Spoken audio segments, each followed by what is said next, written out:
Gilles Anema, je flikkert gewoon weg, hè?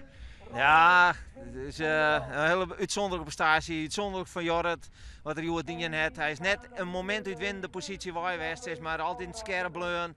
En krijgt op der werd hij taslaan, maar dan dochter dat. En ja, feilloos, echt heel mooi. Zie je het omkomen dat hij die kans zegt?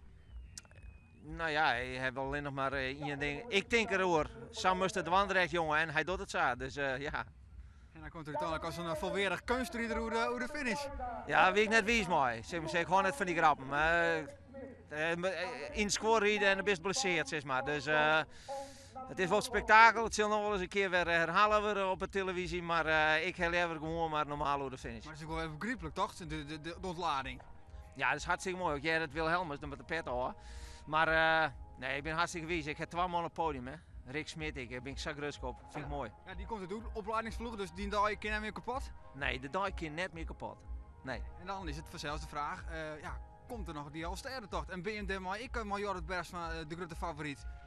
Ja, dat zal iedereen wel proberen, zeg maar ik denk dat het skieler is wat er laait op hele stikken, zeg maar zeggen. Vooral ik voor jongens die het een hele prot en goed met in skieler in het beste is. We hebben een deel van de rit hebben rijden en daar kon Jorrit net goed mee komen, maar de jongens die heel goed skieler kennen. Dus het wordt afstandelijk wordt een hele andere wedstrijd. Maar gaat de focus wel verslaan op de tocht nou? Ja. Ja. We gaan dus er helemaal op voorbereiden. En op tarrieren heet het, hè. Maar als het net rooit, nou goed, ik denk dat dit bestuur wel heel, die wordt door wel wat aan. Dus, maar ja, als het net kan, dan kan het net. We wachten het al. Wat denk je? Ik denk dat het rooit.